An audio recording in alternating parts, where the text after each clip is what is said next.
We signed the divorce papers on Chinese Valentine's Day. While others were getting married, I was ending a 10-year chase. I thought that was the last time I'd see him. But then I threw up in our lab elevator and he pressed the same pressure point on my wrist like he used to, like we hadn't ended everything. And when I found out I was pregnant, I used to imagine the day we'd part ways would be stormy. Rain pouring from a leaden sky. Me in a long coat, standing beneath an umbrella that trembled from the weight of my heartbreak. James Carter standing across from me, wet hair clinging to his forehead as I stared at him with cold detachment and said, "Let's never see each other again." Then I'd walk away, heels clacking against wet pavement, leaving behind a silhouette for him to regret for the rest of his life. But life, as it always does, had other plans. There was no storm. No cinematic gray sky. Only sunshine. And humidity. And the sound of dozens of couples laughing hand in hand as they queued at the Civil Affairs Bureau. Apparently we'd filed for divorce on Chinese Valentine's Day, Chishi. While other people were getting married or registering to be with the love of their life, I was signing the dotted line to officially end a 10-year pursuit. One-sided, painful, exhausting. James stood beside me in his usual white shirt, sleeves rolled neatly to the elbows, fingers steady as he held the pen. He didn't even flinch when the official stamped the divorce certificate. I had dressed up that day. Not for him, for myself. A navy blue dress with pearl buttons, hair in soft waves. A little war paint, if you will. If I was going to sign away the last decade of my life, I deserved to look my best while doing it. The clerk glanced at us, puzzled. "You're here for divorce?" I smiled. Yes. They blinked at our neat attire. Maybe they expected fights or tears. But James simply adjusted his collar, nodded at the clerk and waited in silence. When we were handed the papers, I raised mine with a mock flourish and tapped it lightly against his wrist. "Congratulations, Mr. Carter. You're officially free." He looked down at where I had tapped him. "Tomorrow's a work day. Don't be late for the 9 a.m. clock-in." And with that he turned and walked out into the sun. No pause. No hesitation. No, "Are you okay?" I stared after him. That bastard. Still so composed. "So, James." I clutched the certificate tighter, half tempted to throw it at the back of his head. But what would be the point? Instead, I walked in the opposite direction. It wasn't until much later that I realized how painfully fitting it all was. On the day lovers met across the Milky Way, we stood on the same side of the earth, and still couldn't find a way to stay together. I barely made it to work the next morning. Blame it on the bus that stopped 800 meters away from the research lab, or the fact that I had only 2 hours of sleep after crying into a tub of mango sorbet. But as I sprinted through the entrance and slapped my palm against the biometric scanner, the red light flickered, just barely on time. The nausea hit the second I stepped into the elevator. At first I thought it was just from running. I was panting like a dying dog, clutching my stomach, eyes swimming. But then James stepped in. Of course he did. Same building. Same department. Same elevator. Despite being divorced, nothing had changed. He didn't say anything. Just stood behind me, scrolling through his phone. Then the dry heaving started. "Emily." A soft voice beside me. The new intern, Zoe? She reached out to touch my arm. "Are you okay?" The second her hand brushed me, my stomach turned violently. I dropped to the floor, gagging, bow rising. The elevator doors dinged open and a group of senior researchers, mostly balding, all carrying stacks of paper, stared in horror. "Quick. Help her up. It's not even New Year's yet and she's already falling apart," one of them joked weakly. I wanted to flip him off. I couldn't see clearly. Tears blurred my vision. I felt hot, nauseous, humiliated. Just then a hand gripped my wrist firmly. "Stand up slowly. Don't let the cramping get worse." James Carter. The ex-husband. The emotionless robot. His voice was calm but authoritative. He pressed his thumb against a pressure point on my wrist, and to my absolute disbelief, the nausea dulled. Not completely, but enough to breathe. "Liam, get water." "Zoe, go to my locker. Grab the bread in the red container," he ordered. Why did he still keep bread in his locker? Oh right. Because of me. He used to do this all the time. Every time I had stomach problems, he'd reflexively step in, pressing pressure points, handing me crackers. His grandfather had been a traditional Chinese medicine doctor, and James had absorbed those skills the way he absorbed everything. Perfectly. "You two are so in sync," my mom had once joked. If Emily hiccups, James already knows what kind of tea to boil. Back then I had laughed. Now it felt like a cruel reminder. I sat down on a nearby bench. James didn't leave my side. He crouched in front of me, holding my wrist like it still belonged to him. "Did you eat breakfast?" "Yeah," I muttered. "Made it myself." A long silence followed. We both remembered. Our first wedding anniversary. I had insisted on cooking for him. A blackened fried egg burnt on the outside, raw in the middle. "This egg is interesting," he had said. "A case study in conflicting food states." After that he cooked every single day of our marriage. The interns returned with water and bread. I took a sip and immediately spat it out. Right onto James's shirt. The interns panicked. I'm so sorry," I gasped, pulling away from him. He was still holding my wrist. "This doesn't seem like a stomach problem," Zoe whispered. "Could you be pregnant?" The world froze. I stared at her, speechless. She smiled nervously. "My sister-in-law was like this in the beginning too. Couldn't even smell bread without gagging." Rumors spread faster than fire in our lab. By lunchtime, half the department was buzzing with the news. I sat quietly in the corner of the break room, chewing dry crackers as if they could neutralize embarrassment. A few well-meaning colleagues came by. "Are you really pregnant? Why are you still coming to work? Where's the baby's father? How could he let you come alone?" The worst part, they weren't being mean. They were genuinely concerned.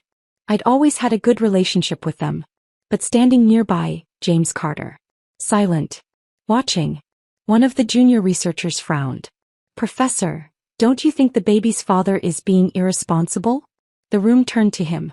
He looked at me for a long moment. His eyes unreadable. Then in that maddeningly slow, precise voice of his he said, "The baby's father just found out too." The room went still. "What does that mean?" someone whispered. He didn't elaborate. Instead he turned to me. "Emily, come outside." We stepped into the hallway. He didn't speak. Neither did I. We didn't need to, not with that question hanging between us. "Are you really?" Before he could finish, HR burst out of the stairwell. "Emily. Wait. Are you resigning because you're pregnant?" James turned to me sharply. His eyes widened. "You've resigned." For the first time I saw it, real emotion cracking through that flawless composure. By the time I finalized the resignation paperwork and returned my badge, the sun had begun to dip low. James was waiting under the big tree outside the institute. I didn't want to walk toward him, but my feet moved anyway. He stepped forward. "Do you have time?" "For what?" "Two things," he said. "First, we need to confirm whether you're actually pregnant. Second, we need to talk about why you're quitting your job." His voice was too calm. Too professional. Like I was just another research paper. I scoffed.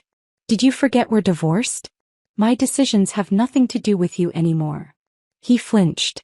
Barely. But I saw it. The word ex-husband had finally landed. For once I had won a round. But why did it feel so hollow? I used to think exhaustion came from overwork. Long hours, endless reports, missed meals. But the deepest kind of exhaustion wasn't physical. It was emotional. It was sitting alone on a street curb with a bag of discounted bakery bread in my lap, the sky dimming above me and tears soaking into a loaf of sourdough. It had been the day after James and I signed the divorce papers. The lab had been quiet that day except for the constant buzz of fluorescent lights and the soft hum of a centrifuge. James had buried himself in data, pretending like nothing happened. Like 10 years together had never even existed. On the way home I passed by the bakery near the metro station. A buy one get one tag was slapped over a stack of bread. The smell hit me first. Warm yeast, stale butter, the kind of scent that reminded me of something I couldn't name. I bought it all. Every last discounted roll. Then sat down on the sidewalk, tore into a piece and chewed. Tasted sour. I kept eating anyway. Only when I choked on my third bite did I realize I was crying. Ugly crying. Hunched over on the sidewalk in a navy dress with pearls still pinned to my collarbone, clutching stale bread and wondering, was it worth it? I had studied till 3 a.m. in high school just to get into the same university as James Carter. I had followed him from one lab to another, learning subjects I had no interest in, submitting papers I barely understood, all for the chance to walk beside him. But I had never once asked myself what I wanted. What made me happy? I went home, tossed the bread in the trash, and wrote my resignation letter. The next day I handed it in. 2 days later, my life officially untethered from James Carter, both legally and professionally. And on the third day, my best friend dragged me to a bar. "You did it," she said, looping an arm through mine. "Divorced and unemployed. You're finally free." "I was thinking of going for a walk," I said dryly. She rolled her eyes. "You can walk tomorrow. Tonight we celebrate." The bar wasn't too packed, but loud enough for anonymity. Neon lights flickered above us, making everyone's faces look younger, wilder. I hadn't been in a place like this since college. "Wait, you're not drinking?" she asked, eyeing my untouched cocktail. "I went to the hospital yesterday." Her expression sobered. "Are you?" I nodded slowly. A long pause. Then, well SH'd. She didn't offer congratulations. Didn't ask if it was planned. That's why she was my best friend. She just took a sip of her drink and said, "Okay. No booze. You still owe me a free drink though." She pointed to a sign on the bar wall. "Sing a song. Win a drink." "I'm not in the mood." "You were top 10 in high school choir. And you play guitar. Don't make me beg." I sighed but stood up anyway. I borrowed the bartender's old acoustic guitar, adjusted the strap, and stepped onto the tiny stage tucked in the corner. The lights dimmed slightly. Conversations faded. I didn't even need to introduce myself. My fingers found the chords as if they'd never left. I sang an old ballad, soft, slow, a little cracked from disuse. My voice trembled on the first note, but by the second verse, it had settled. The room was still. People listened. By the end, the crowd erupted. Cheers. Whistles. A few people clapped along. One guy yelled, "Encore." I laughed, for real this time, and handed the guitar back. When I turned around, I froze. James Carter. Leaning against the far wall. White dress shirt. Black slacks. Hair still slightly mussed from the wind. He looked completely out of place. Like a lecturer who'd wandered into a frat party. But there he was. Watching me. I walked straight over, heart pounding. "What the hell are you doing here?" He raised an eyebrow. "That's what I should be asking you." I folded my arms. "It's a bar. Not illegal." "You're working here?" "What?" "You sang for a drink. Is that your job now?" I blinked, stunned by the absurdity. "No, I'm celebrating. You know, resignation, divorce, accidental pregnancy? Pick one." He pulled out his phone and tapped something. A moment later, I felt my phone buzz. $50 transferred from James Carter. I stared. Then another notification. $150 transferred from James Carter. "What are you?" "If you needed money, you should have just told me," he said quietly. "You don't need to take singing gigs in places like this." "James," I hissed. "I'm not. I'll contact the lawyer tomorrow. The East Side house, I'll transfer it to your name. And we can adjust the remaining assets split." He wasn't listening. Just typing, transferring, fixing. And I was standing there with a rising tide of nausea and rage. "Do you think this fixes everything?" I asked. "No," he said without hesitation. "But it helps." I laughed, bitter and sharp. "I don't want your money. You took it." He had a point. I was about to say something cruel, something final, when another wave of dizziness hit me. My knees buckled slightly. I grabbed the back of a chair. James immediately stepped forward. "You okay?" "I'm fine." But I wasn't. And he knew it. He didn't argue. Just held my elbow and led me outside. The cool night air was a balm. I leaned against the side of the building, breathing slowly. James stood beside me, silent. "Why are you even here?" I asked. He pulled out his phone again and showed me the screen. It was a post I had made on social media. A blurry picture of the stage captioned, "Free drink if I sing. Watch me ruin my vocal cords." I had posted it without thinking. "I saw it," he said. "Didn't think you'd actually do it. So you rushed here to stop me from humiliating myself?" He didn't answer. Instead, he looked at me, really looked. "You are really pregnant?" My breath caught. I nodded. A long silence. "What are you planning to do?" I met his gaze. "Does it matter?" "It does to me." I wanted to scream, cry, puff, hug him, punch him. "You're my ex-husband, James. You don't get a say. I'm the father." And I'm the one who has to carry it. His jaw tightened. Legally the child. Isn't even a child yet, I snapped. It's not your decision. He looked like he wanted to argue, but just then my phone rang. The bakery contractor. Excuse me, I said, stepping away. His voice trailed behind me. Emily. I didn't turn back. Not because I hated him, but because I wasn't sure I could face the way he looked at me. As if he finally saw me for the first time, and didn't know what to do with what he saw. I had never run a business in my life. Still, I dove into renovating the bakery like it was my salvation. Morning to night, I was elbow deep in paint samples, floor tile catalogs, and plumbing contracts. My hands were always dusty, my bank account permanently light, but for the first time in years, I wasn't looking over my shoulder to check if James Carter approved. The space was small, barely enough for 6 tables and a counter, but I saw potential. Sunlight poured through the front windows. I imagined the smell of cinnamon rolls drifting into the street. I pictured little chalkboard signs hand-lettered by me announcing daily specials. It was mine. My life. My dream. And then the pipes exploded. It happened on a Tuesday. The renovation crew had promised to finish the plumbing by end of day. I arrived around 7 p.m., exhausted but excited, only to find water gushing across the newly laid tile like a miniature tsunami. What the hell? I shouted. A few workers were standing outside, smoking like the bakery wasn't turning into a swimming pool. One shrugged. Pipe cracked. Boss said we'll send someone tomorrow. Tomorrow.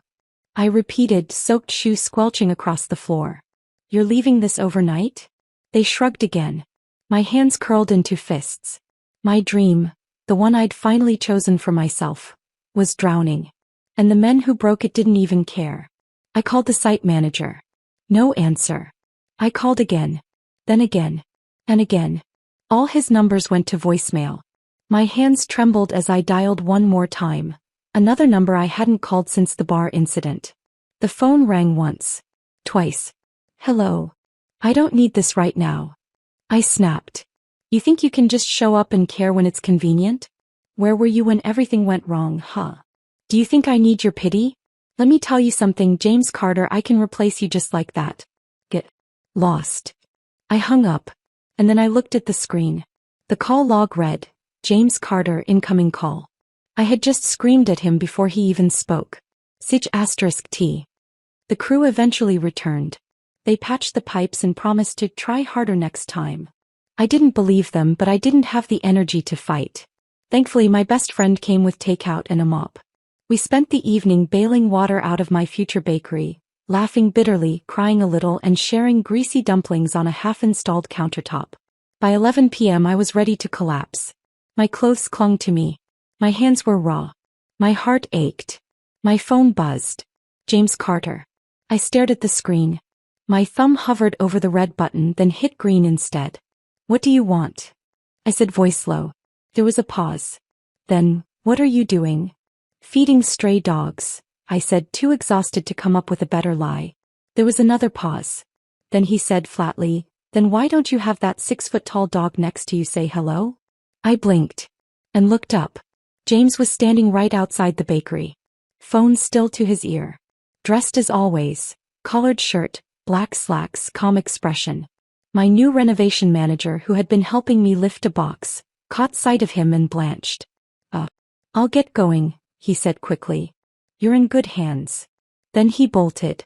James hung up his phone and stepped inside. What are you doing here? I asked, crossing my arms. I was passing by. Carrying groceries? He looked down at the bag in his hand like it had just appeared there. Too many for one person. Thought I'd share. Convenient. He didn't answer. Just walked into my apartment like he still lived there. Which, to be fair, he once did. He moved to the kitchen and started unpacking. Tomatoes, eggs, ginger, even a fresh baguette. He moved like clockwork. Sleeves rolled up, chopping board out, oil in the pan. Did I ask you to cook? I said, leaning against the doorframe. No. But you haven't eaten. Maybe I'm not hungry. You never eat when you're upset. But your hands are shaking. Damn him. 20 minutes later, 3 dishes and a soup sat steaming on the table. I stared. You made all this in one pan? I'm efficient. Dinner was quiet. I didn't know what to say.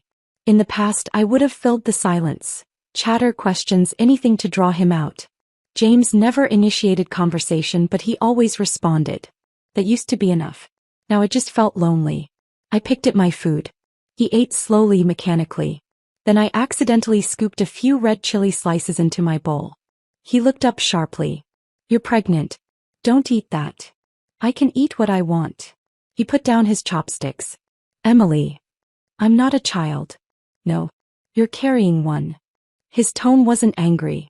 Just firm. And so familiar it hurt. I dropped my chopsticks. James, you don't have to do this. Do what? Play house. Be the good ex-husband. Cook dinner. Say all the right things. I'm not playing. Then what are you doing? He met my eyes. Regardless of whether you decide to keep the baby, I will take responsibility. I laughed bitterly. Again with the responsibility. I couldn't stop staring at the chain tucked beneath his collar. That silver glint, that thin loop of metal I had once worn every day, it had returned like a ghost, uninvited and undeniable. And on it our wedding ring. A smooth platinum band, simple, elegant, and inscribed on the inside with two names, Emily and James, and a single word between them, forever. The word mocked me now. We had been divorced less than a month. I didn't ask about it again. I just sat down and started eating in silence, slowly, like my appetite had come back, but my body didn't quite trust it. Across from me, James did the same. Calm, focused, detached, or so it seemed. Then, without warning, his voice broke the silence. Do you remember the day you first saw that ring? I looked up. What? The one in the store window. The one you put back without a second thought. Of course I remembered. I'd spotted it by chance. A limited edition, rose-cut diamond, subtle curve, minimalist band. The price tag had nearly made my eyeballs pop out of my skull. I dragged him away before he could even blink. Yeah, I said slowly. We were broke. You said it was stupid to waste that much on something shiny. I had. Because I was trying to be practical. And because it hurt too much to want something I knew we couldn't afford. James leaned back in his chair, fingers loosely resting on the edge of his bowl. Do you know what I did after that? You sold your car, I murmured. He blinked. How did you? I figured it out when you insisted on taking the scooter to the real estate office in December. You always hated riding in the cold. He gave a small smile, barely there. I bought that ring because you didn't ask me to, he said softly. You never did. You never asked for anything. I asked you to love me, I said before I could stop myself. He went still. I expected him to refute it. Maybe say of course I did. But he didn't. He just whispered, and I did. My chest tightened. Then why didn't you show it? Because I thought you already knew, he replied, voice hollow. And because I didn't know how. I sat there, stunned. The bravado I'd carefully rebuilt since our divorce suddenly felt thin as paper. I wanted to give you everything, he said. So I dragged you into my world. I convinced you to get your master's, to join the institute, to research things you didn't care about. Because you were selfish. He nodded. Because I was afraid. He said it so plainly that I forgot to breathe. I thought if I let you chase your own path you'd drift away, he continued. So I made sure our paths overlapped. I convinced myself it was love, that I was helping you grow. But really, I was holding on so tightly I didn't see I was dragging you down. My throat burned. You never held me back, Emily, he said. I held you back. I turned away, blinking fast. Then why didn't you stop me sooner? I didn't know how to. I wanted to scream. Or cry. Or laugh. But I didn't do any of those things. I just asked, why now? Why say all this after we've already ended it? James looked down. His hand moved unconsciously to the spot where the ring sat hidden. Because I thought letting you go meant freeing you. But I didn't know it would break me. The room went quiet. It felt like the floor beneath me had shifted. I had spent years wondering if I was crazy. If I'd imagined all the tiny gestures, all the unspoken warmth, the soft glances across textbooks, the way he always brewed my tea with 2 lemon slices instead of 1. Maybe it wasn't imagined. Maybe it had just been buried under 10 layers of logic and cold practicality. James, I whispered, what happened to you? You weren't always this distant. He didn't answer right away. Just got up and walked to the kitchen sink. Then with his back to me he said, my father used to tell me, If you rest, you rot. He thought emotions were a waste of energy. My breath hitched. He'd come home late, drunk sometimes. I had to finish math problems perfectly. If I got one wrong, I got the belt. I still have a scar on my back from a time I spilled soup on the table. He turned around. The first time I ever felt warmth was with you. I didn't know what to say. I was 16, he continued. You passed me a tissue when I sneezed during orientation. You probably don't remember. But I do. I do, I said softly. You smiled at me like I was a person, not a project. I didn't know how to process that. A lump formed in my throat. I studied harder to stay close to you. I followed your routine, memorized your habits. I didn't know it was called love back then. I just knew I felt safe. You never said a word. I didn't have the vocabulary for it, he replied. You talked about dreams, baking, opening a shop. I didn't understand how someone could love something so simple. His voice cracked. I do now. Tears stung my eyes. I used to think you were this perfect, untouchable genius, I whispered. I chased you like a prize. But the truth is, you were just a scared boy pretending to be a man. He nodded. And I was a woman pretending to be okay. That broke the last of the silence. We sat there, two people finally admitting what 10 years had buried. That love doesn't always look like fairy tales. Sometimes it looks like burnt eggs. Like awkward silences. Like a ring hidden under a collar. I don't need you to take responsibility for the baby, I said quietly.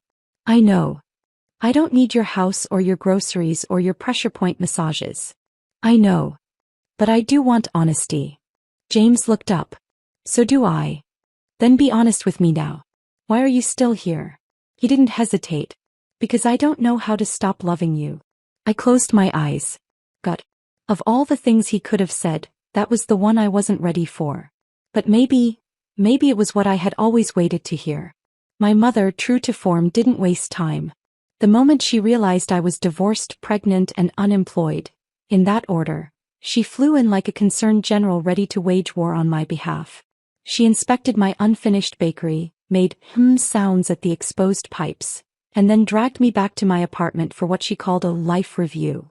I only pushed you to be with James because I thought he was your safe future, she said, holding my hands.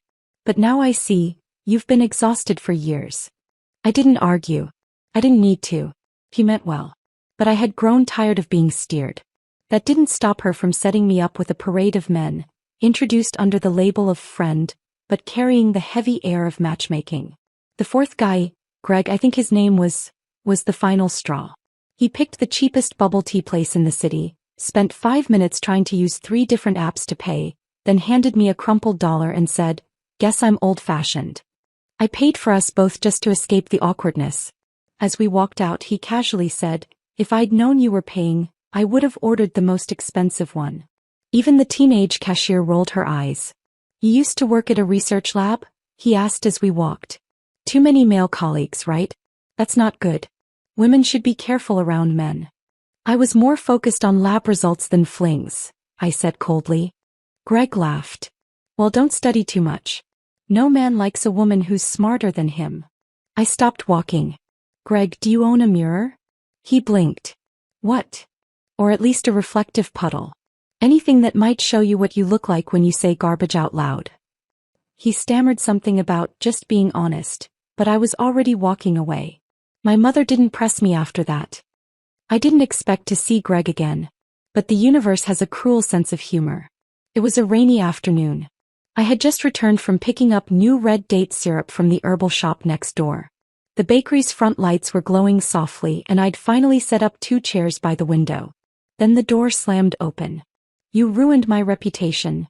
Took me a second to recognize him. Greg. Slightly drunk. Rage simmering in his eyes.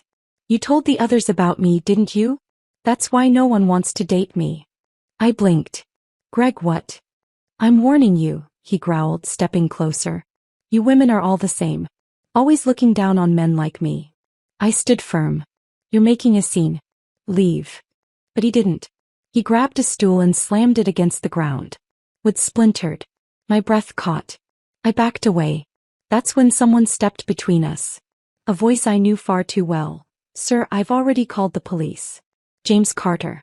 In a flash, he twisted Greg's wrist behind his back, forcing him down. Greg howled in pain. "Let go." James eased up, only for Greg to twist, swing, and punch him in the temple. I screamed. James collapsed to the floor. The hospital room was quiet. I sat beside the bed watching him sleep. A light bruise bloomed on his cheek, but the doctor said he was fine. No concussion, just light trauma. When his eyes finally opened, they met mine. I leaned closer.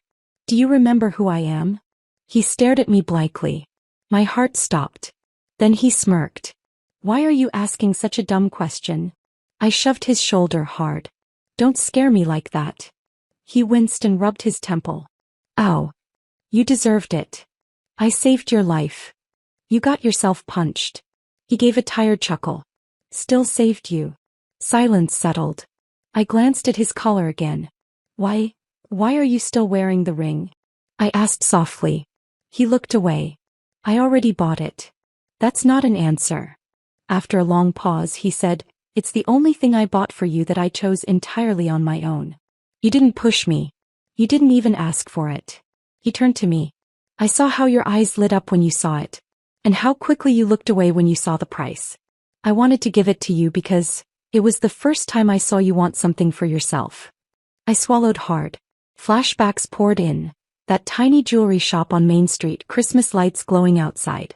The way my heart had raced when I saw that ring. And the way I'd forced myself to let it go. I remembered coming home days later and finding a velvet box on my pillow. James didn't say a word. But I knew. "I sold the car," he'd said days later when I asked how he could afford it. "It was just a car," he added when I looked at him in shock. "There will always be more cars. But not more you." Those had been his exact words. The first and only romantic sentence James Carter had ever said to me. In the hospital room, he shifted slightly and pulled the chain from around his neck. The ring sat in his palm. Tiny. Familiar. Forever. "I couldn't sell it," he said. I touched it gently. "You kept it all this time?" He nodded. Our fingers brushed. "I never stopped loving you," he said quietly. "Even when I didn't know how to show it. Even when I hurt you." The tears came without warning. Not loud. Not dramatic. Just silent, aching release. "Me too," I whispered. He reached up and slid the ring back onto my finger. And for the first time since our wedding, it fit perfectly. Hospitals are always colder at night. Even when you're not sick, the air seems too sterile, the silence too loud. I sat next to James on the bench outside his room, a paper cup of lukewarm tea in my hands. Neither of us spoke. He took off his coat and handed it to me without a word. The collar of his hospital gown was askew, and just below his neck, the silver chain still glinted, our wedding ring dangling like a memory refusing to fade. I didn't ask him to put it away. "I used to think you were emotionless," I said quietly, like some kind of genius robot. "Cold but perfect." He exhaled a small laugh. "I thought you were reckless. Always chasing people, dreams, impossible ideas." "Well," I muttered, "we were both right." He tilted his head back and looked at the ceiling. "My father never cried," he said. "Not when his wife died. Not when I begged him to stop yelling. Not when we had nothing to eat but boiled cabbage for a week." I stayed silent, letting him speak at his own pace. "He once told me that survival doesn't allow for weakness. That emotions are liabilities." My heart twisted. "That's horrible." He shrugged. It was all he knew. He rolled up the sleeve of his hospital gown, revealing a jagged scar across his forearm, thick, pale, and unmistakable. "I got this when I was 10, he said. "I snuck out to go fishing with the neighbor's kids. Came home and found him holding a kitchen knife. Said he'd cut off my hands if I ever disobeyed again." My hand reached for his without thinking. He didn't pull away. "I always thought if I worked hard enough, got good enough, he'd stop being angry," James said, voice low. "But even when I brought home awards, he barely nodded." He turned to me. "And then I met you." I blinked. "You mean when I pestered you for your calculus notes?" "You gave me a tissue," he corrected, smiling faintly. "During orientation. You said, 'Bless you,' like I wasn't invisible. You remember that?" It was the first time anyone looked at me like I mattered. I felt my throat tighten. "I followed you into university," he admitted. "Then into research. I told myself it was coincidence, but it wasn't. You were the only warmth I'd ever known. James. I didn't marry you because I got you pregnant, he said. I married you because I was afraid if I didn't, I'd lose my only home. I couldn't breathe. I thought I was being responsible. But I didn't realize I was smothering you, he continued. Convincing you to follow my path. Stealing yours in the process. It wasn't just you, I whispered. I never stopped running. I chased you through school, through work, through life. My voice cracked. I was terrified of being left behind. He turned fully toward me. You were never behind. I just didn't know how to walk beside you. We sat in silence again. Then I muttered, my mom used to say I was ambitious. That I lost interest in guys once I beat them. James blinked. She said that about me? She thought I pursued you just to prove something. But it wasn't about winning. What was it about? I looked him square in the eye. It was about you. He stared at me, something raw and vulnerable flickering in his gaze. I should kiss you, I added suddenly, just to make you suffer for how much you put me through. He laughed. A real one, the kind that crinkled his eyes and made his shoulders shake. You're lucky, I said, pretending to sigh. You've still got the kind of face that's hard to stay mad at. He leaned in slightly, teasing. What if I didn't? What if? What if one day I'm not good looking anymore? I looked at him seriously. I'd still love you. He froze. Why? Because you're James Carter, I said simply. Because even when you didn't know how to love, you tried. Silence fell again. A warm kind. I want to be better, he said finally. For you. For the baby. For myself. You don't owe me that. I don't. But I want to. He reached up and unclasped the chain around his neck. The ring dropped into his palm. I don't want to wear this for memory's sake, he said. I want to wear it because I still mean it. I looked at him, this man who had once been a mystery to me even in marriage. Now he was slowly unfolding. What are you asking? I whispered. His fingers brushed mine. I'm asking if you'll let me love you properly this time. The silence that followed James's question wasn't uncomfortable. It was thick with something heavier. Hope. Fear. The ache of two people who had spent too long trying to be everything for each other except honest. He reached for my hand. Slowly, deliberately, he took the ring from the chain and slid it onto my finger. It fit like it never left. Not tight. Not loose. Just right. I looked down at it, then at him. I don't want to wear it for memory's sake, he repeated. I want to wear it for our future. I didn't say anything at first. But I didn't take it off either. Later that evening, in the elevator, James stood beside me with his hands in his pockets. The moment felt suspended, like something unsaid hung between us. There's something I haven't told you, he finally said. I turned my head. My father, he said quietly. He's been in and out of the hospital. Stage 4. I blinked. Cancer. He nodded. He doesn't have much time left. I didn't ask why he hadn't told me earlier. Part of me already knew. Their relationship had been strained, a constant tug-of-war between duty and suffocation. But he was still James's father. Do you want me to visit him? He glanced sideways. Only if you want to. 2 days later we stood outside the hospital room, staring through a small glass panel. Inside, his father lay motionless, frail under thin blankets. His once sharp voice was replaced by the sound of a wheezing monitor. Tubes ran across his body like tangled vines. He had hated me. He had blamed me. Said I stole James's future. But in that moment he was just a dying man. James's hand brushed mine. I know it's hard. It's okay, I said. He didn't go inside. Neither did I. But we stood there for a long time. 3 months passed in quiet waves. James's father deteriorated rapidly. We didn't speak much about it. He'd call occasionally, sometimes just to sit in silence on the phone with me while he waited for test results. Then one morning my phone rang. He's gone, James said softly. I offered to come immediately, but he declined. The funeral's small. It's what he wanted. True to his father's stoic nature, the ceremony was sparse. Just a few old friends, colleagues, and James, standing by the casket in a black suit that hung looser on his frame than I remembered. He didn't cry. Not even once. But when we stepped away from the cemetery, he turned to me. I only have you now. His fingers grazed the curve of my growing belly. No, I whispered. It's all of us now. My bakery opened 2 weeks later. The scent of bread, warm, yeasty, comforting, filled the tiny shop each morning before sunrise. I had flour in my hair and sugar on my sleeves, but I had never felt more fulfilled. Every morning I'd unlock the door with a new sense of purpose. My dream, long buried under equations and lab coats, was finally rising like dough after a perfect proof. The day of the grand opening, my best friend handed me a bouquet of peonies and cried harder than I did. The neighboring shop owner dropped off nourishing soup and claimed it was a business welcome, but I later found the delivery slip tucked in the corner. Prepaid by James Carter, 90 days in advance. That man was impossible. James began visiting every morning under the same excuse. I was just passing by. Which made no sense since his lab was 40 minutes in the opposite direction. Sometimes he brought a thermos. Sometimes a new tea blend he wanted me to try. Once he came in, sat at the corner window seat and just read a book. Didn't even speak. He never pushed. Never asked for anything. But he was always there. One evening as I was wiping down the counter, I glanced at him. He was still sitting at the window, laptop open, typing away. "You're not going home?" I asked. He looked up. "I am home." I paused. And didn't argue.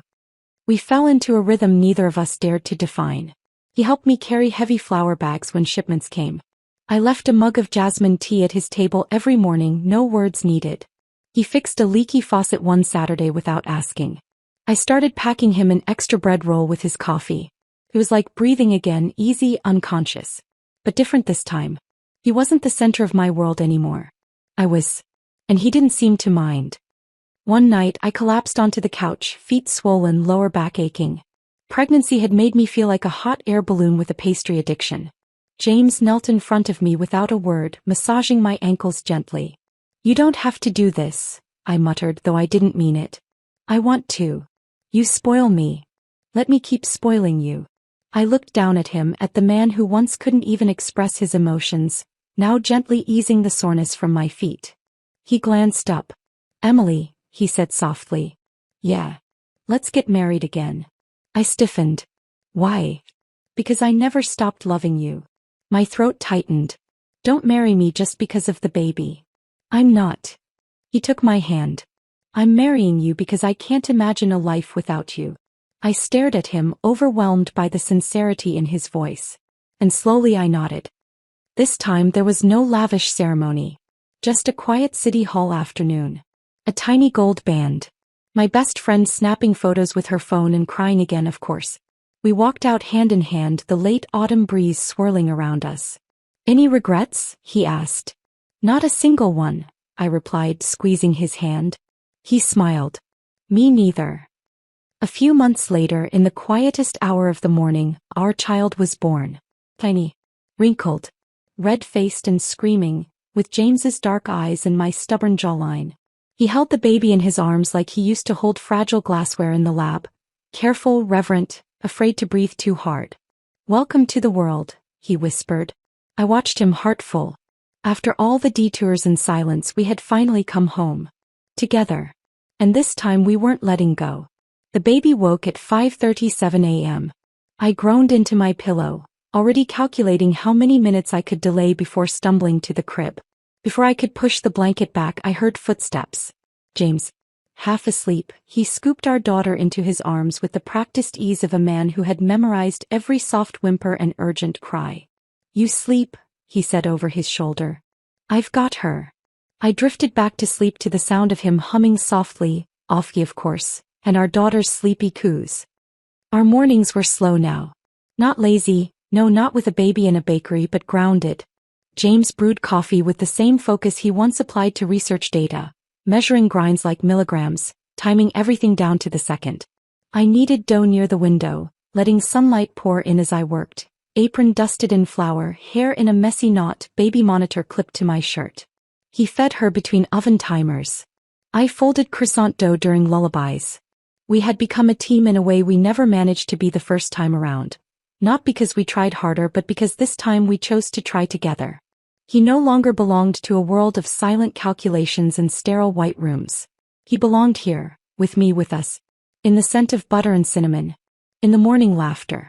In the half-finished conversations we carried throughout the day like warm bread in our palms. The bakery was modest but thriving. Word had spread quickly about the pastries, sure, but mostly about the atmosphere. People came in for the almond tarts and sourdough, but they stayed for the baby squeals in the background, for the daily specials named after inside jokes, for the way James greeted each customer like an old friend, even though he was still a little awkward, still more scientist than salesman. "Try the raspberry brioche," he'd say, pushing up his glasses. "She finally perfected it." He always said she, never we, because this had always been my dream and he never tried to claim it. Instead he made space for it to grow. My mother visited again. But this time she didn't mention blind dates or suitable men or, "How's your ex?" Though she obviously knew we had remarried. The ring was back on my finger and her granddaughter had James's stubborn eyes.